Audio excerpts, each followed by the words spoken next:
Okay guys, today we are going to be attempting to make an aluminum fan shroud for the radiator for the Jeep Cherokee XJ.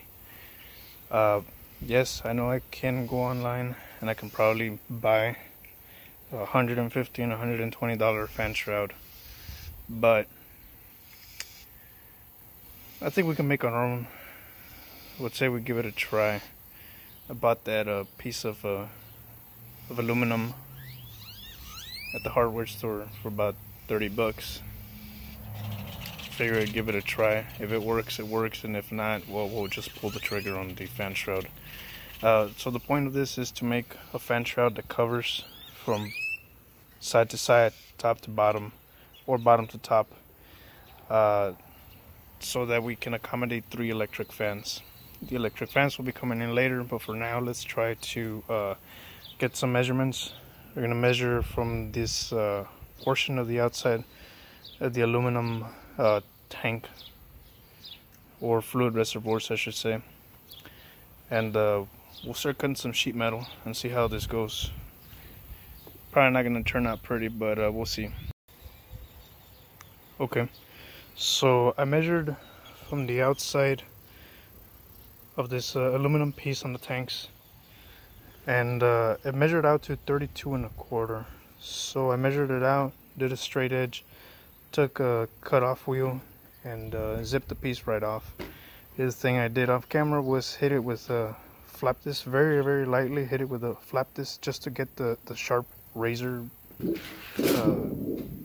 like pieces of metal that stayed behind, and then I took a file to it, just so that when I'm trying to manipulate this sheet metal, you know, I won't cut up my hands or cut them up as bad.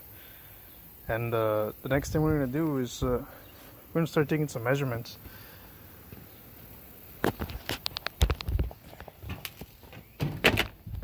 So I want this shroud to kind of mount here and here, which is the lower mounts on the radiator. Problem is that I want the shroud to sit flat here and bend with this curvature. Things that we're going to run into is those tabs where the E-fans and the fan shrouds mount. So in this case I'm probably just going to fold them in, and we'll deal with them like that, just so that we can get the contour of the shroud. When it comes down to the radiator that's installed will also have these tabs, and hopefully we're able to bend them in as well. This radiator's trash, so I'm not gonna be too hurt if I do some bending or some cracking on this radiator itself. So I'm gonna take a measurement from here to here.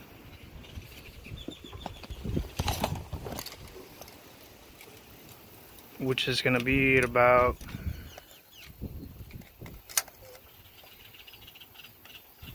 2.5 inches, I want to say, more or less. I don't want it to go all the way to the front, so I'm going to use this tank right here, or the cooling portion of the fan where the fins are, and I'm going to measure that here, about 2.5 inches.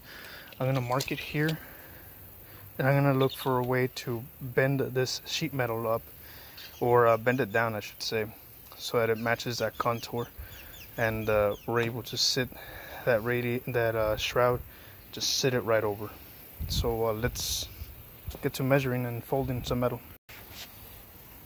Okay, so the next thing that I have done is I've taken this piece of metal, probably an old rag or something, and I lined it up with the edge I drew. You can see the markings right there, and I put it to the edge of this little table. This is a metal surface, and clamped it down. Made sure it's the same on both sides. So this is a little metal forming tool that I've bought at Harbor Freight. It's supposed to help you bend sheet metal. So let's see if this works.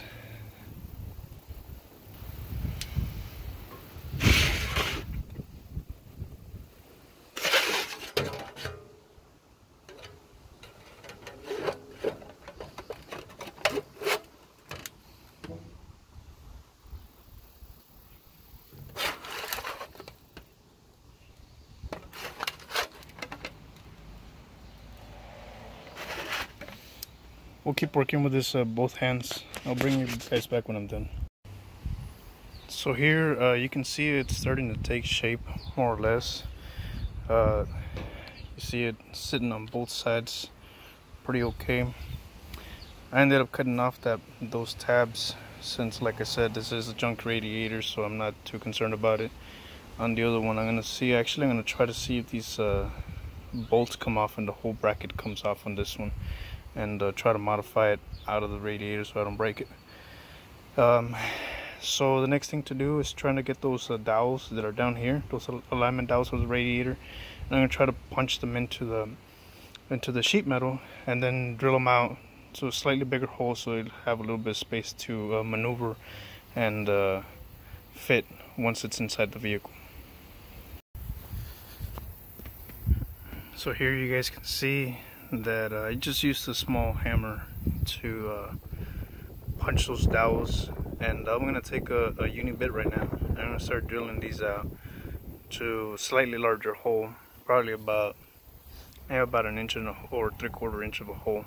I'm also going to take the angle grinder again, and I'm going to cut this tab off right here just so that I can eliminate this sharp edge. It also gives me clearance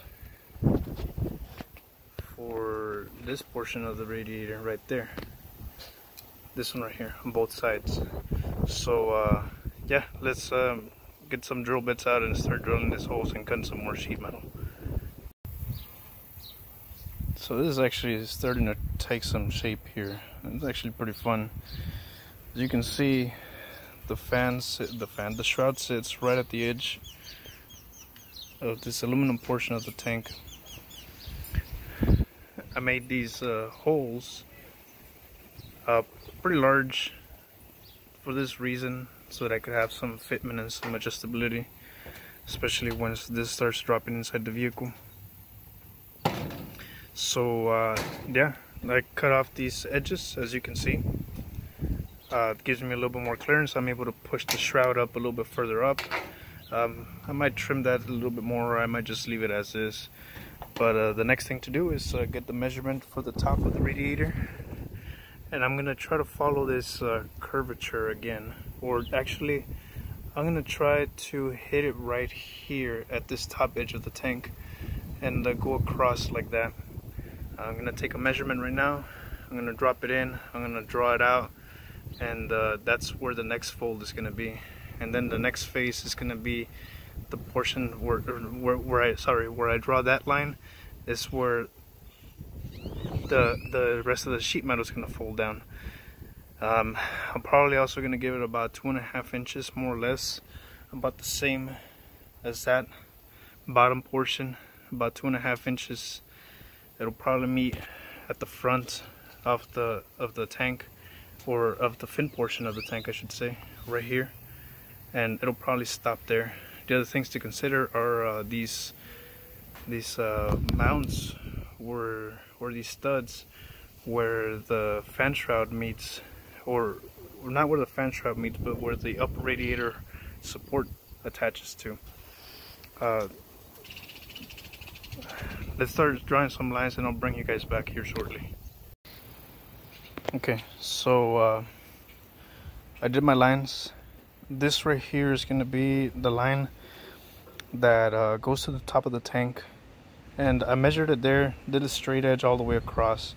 So I did 2.5 inch of a lip that's going to go over the top of the tank, and this is also going to have a similar cutout to the bottom. So right now what I'm going to do is I'm going to take the cutting wheel and just go ahead and zip this off right now. I'll probably cut this as well, make those cutout tabs, and then I'll set it up again on the straight edge and start to bend the sheet metal down, and then we'll take it back to the radiator and start making some more holes for the upper radiator supports for the mounts for the upper radiator support. So we'll get to some cutting, and I'll bring you guys back here shortly. Okay, so the piece of metal were cut out. just like at the bottom. I wrangled at a 45-degree angle and made a cut. Finished bending it. I used a hammer to give it a sharper edge so that the metal would fold in a little bit better. When all of that was cut up, what I ended up doing was that I presented it over the radiator again, and I used a hammer to kind of this is before I did these cutouts. I punched them and kind of traced them over with the help of a hammer. I took a uni-bit and I drilled out these holes to about 3/8, and then I took a straight edge and kind of straight edged some of these mounts, or some easier tabs for when I go mount this shroud on the actual vehicle. This is how it ends up looking. Consider this is just the shroud. This is not including the fans that it's gonna use yet. So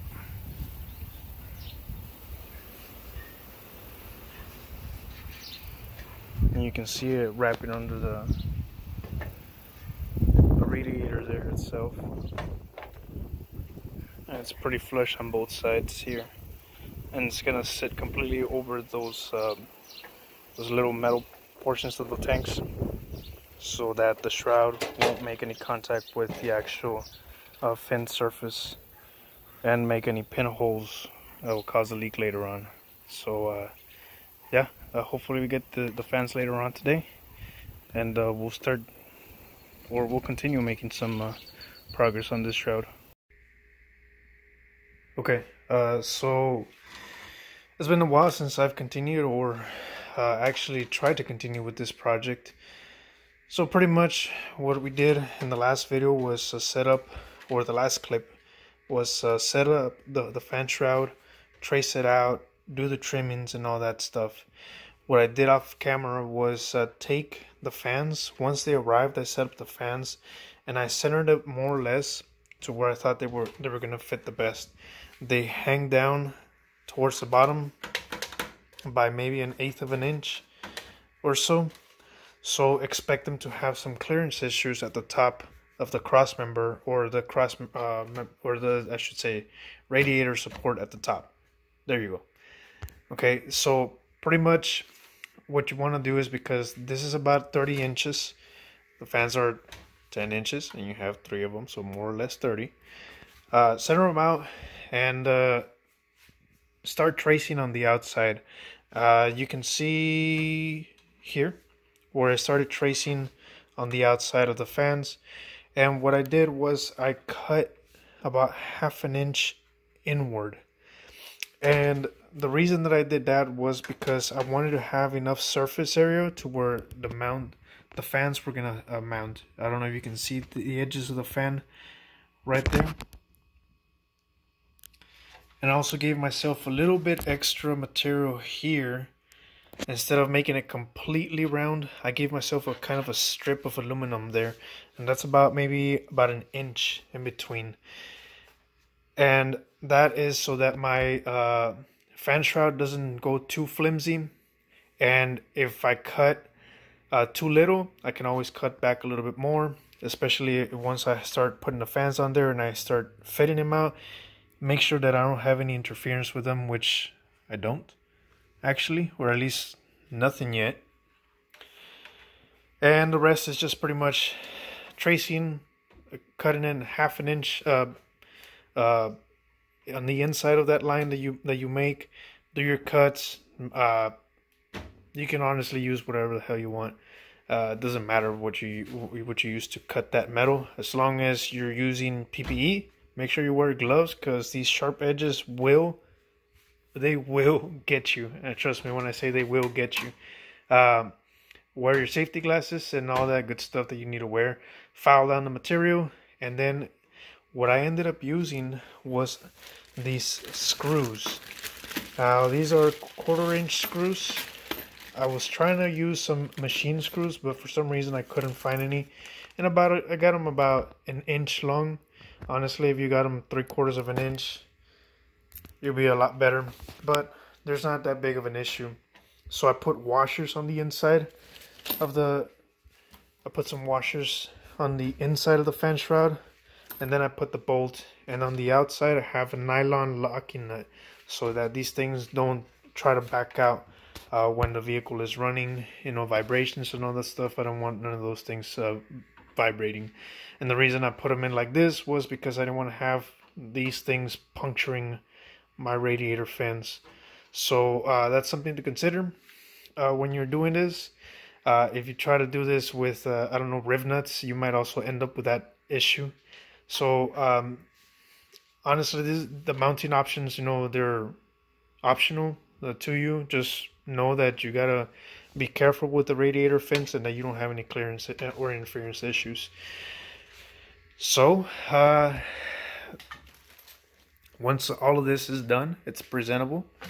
It is pretty much complete, as you can see. The next step is to actually drop this in the Jeep. I'm gonna remove this fan and shroud assembly off of this mock-up radiator, and I'm gonna throw this one in the trash. And I'm gonna go ahead and start mounting it into the Jeep. Now, here's the thing. I don't really feel comfortable showing you guys how to wire something in, because if you wire something in wrong, you know, I don't want somebody to say, well, you know, over here Oscar showed me how to wire in the fans, and I shorted them out, or I burned my vehicle, or I hurt myself in some way. So honestly, if you get to this point and you're not comfortable doing electricals, find somebody that is. There's a ton of videos on how to wire in a fan. Now, one of the things for these fans is that they do call for, I think it's on this one. No, these are just the oh yes, here it is. You need to have a 25 or a 30 amp fuse. Just follow the instructions. Make sure that you go with it. Especially this part right here. If not, you're gonna start melting fuses and melting relays and catching cars on fire and that kind of stuff. So hopefully we can get this into the Jeep today, and we'll see about wiring it up. Okay guys, the next thing that we're going to be doing is we're going to be installing the fan shroud into the actual radiator area. One of the things that you need to know is that if you're balls deep into this project, into something like this, you gotta already have to know or how to disassemble your radiator fan support assembly, remove your battery, remove your fan clutch, your E fan, because those things are all going to get eliminated except for the upper radiator support. You're going to reuse that. But just know there are a couple of 10mm bolts scattered around everywhere, and that comes out as one piece. And the next thing is to slide the fan shroud and fan assembly in. Now with this thing, you're going to be fiddle-farting around a little bit, because this is a little bit hard to get into those dowels that are under the radiator, and they need to be aligned and centered here. Now we'll probably pause it when we start inserting the fan shroud assembly, but just know that that's one of the things that you're gonna need. You might need an extra set of hands, which today we do have, and let's take it from there. Okay guys, so once you're finished fiddle-farting around with this setup right here and getting the fan shroud fitted into the radiator, the dowels aligned, and everything set up, you should end up with something like this. Now that's one of the things that you got to consider right there. See that? So it clears, but it barely clears enough to make somebody uncomfortable. So we're gonna swap out those studs, and we're gonna put bolts in the place of those things. So as far as the wiring goes, I'm not gonna show you how to do the wiring, mostly because I'm not very comfortable how to teach somebody how to wire something. But I will tell you this. So the fans themselves, by the manufacturer, they're rated at 30 amps. So by minimum, you need to have a 30 amp relay and a fuse and a nice enough wiring that's gonna handle that kind of load. So these fans specifically, they come pre-wired. For the fans, they come with a 14 gauge wire. So what I did was that I got 14 gauge wire, and that's what I ran as a primary wire through the whole setup. The relays, each fan has its own 30 amp and 30 amp fuse and relay set up, and they both ground down directly into the battery, where I have relocated my battery grounding for the frame or the chassis, and or neither, I guess, to the unibody. This is where I have relocated it, and this is where I have ran 2 wires and individually ground each wire, each fan to that setup right there, because these fans will be pulling a lot of power. They will need to have a way to return that power. So remember that the power comes out and it travels through the electrical system, and it's got to come back into the battery right here, which is the negative post. You need to have a good grounding source as well as a good power source that's going to be able to handle the load of it coming out. So that's what we did. Each right here, this is the wire loom that comes out of the new accessory fuse box, which is how I wired it. That's how 2 fans are wired. And these are, as soon as I turn the ignition, these ones turn on and they run. I have not wired in a cutoff switch, which I may at some point. I still don't know. I don't do any water crossings here, so I don't think I will need one. But in case I will need one, I'll probably wire one in. Now this third fan, this one is wired in via the factory E-fan setup using a harness or a pigtail from an old E-fan, and just connected it straight into that. Figured out the polarity, and whenever the ECU says turn on the E-fan, this one will come on. So these 2 are running primary the whole time, and then this one comes in as the engine needs it. So as far as wiring basics, you guys are gonna have to find somebody that knows how to wire better than me. But for the basic part, you need to have a relay that can handle it, 30 amp relay and a 30 amp fuse, which are here. These are my 2 E-fan relays. These are some cheapo relays that I will get replaced, and those are my 2 fuses, 30 amp fuses on both. So the ignition source comes from inside the engine, the cab, and it wires in here, hits the relay, sends the signal to the relay, and the relay sends the power out. This way the relay grounds out, the fans ground out over here where they should, or somewhere where I thought it'd be appropriate. So as far as that wiring portion, know that that's what you need to be doing, more or less. Now here's something else. Like I said and mentioned before, if you have a cooling problem or an overheating problem, I should say, an E-fan setup is not, and I repeat, it's not gonna fix your overheating problems. So before you go out and attempt something stupid like this, go ahead and make sure that you fix your cooling issue or your overheating issue, whatever it may be, whether it's a thermostat, bad hoses, you know, something around the lines. You know, more than likely you're gonna have to refresh your cooling system before you even attempt anything like this. This is specifically for a system that is not having any overheating problems, which this was not having any overheating problems. The only problems that it did have were these two hoses for the the heater core, but I replaced them. It's got a new upper radiator hose, and the oldest component is probably the lower radiator hose. Everything else in here is pretty fresh. Water pump is fresh, the radiator is fresh. Note on the radiator, this is a 2-core radiator off a right-hand drive Jeep, a postal Jeep. So take that into consideration as well. My overflow cap is probably one of the older components as well. Probably the radiator cap, I should say. The radiator cap and the lower radiator hose are about the same age. But everything else in here is pretty fresh, including the radiator. The radiator is about a year old, more or less. So take that into consideration. If you do have an overheating problem, after you come up with this, you're probably going to have to go back to your stock setup, which is what I'm ready to do.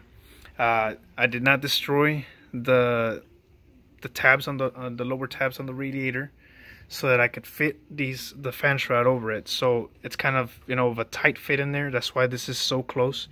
But I did not destroy them purposely, because I'm expecting the system to not go as planned, or I should say I do not have a high expectation for this new setup. It's just something that you gotta consider. You know, it's not gonna be a miracle fix or a miracle upgrade. You're pretty much, it's a roll of the dice when you do something like this. You might end up having problems with it. You know, there's plenty of YouTubers out there that have done this setup and they immediately regret it. You know, and that's the mentality that I came in with. You know, I know that this system's probably not gonna have anything or an improvement over it. If it does, we lucked out. If there is a problem, it's going away. And this is gonna the first thing that's gonna get removed, unless, you know, it's a busted lower radiator hose or something that's obvious. You know, if it's something that's causing an overheating problem, the engine's not having its CFM or cooling demand met, then this is gonna go away. You know, no questions asked. There's no going to be troubleshooting of it. The moment that it starts having problems, it's the moment that it's going to get replaced.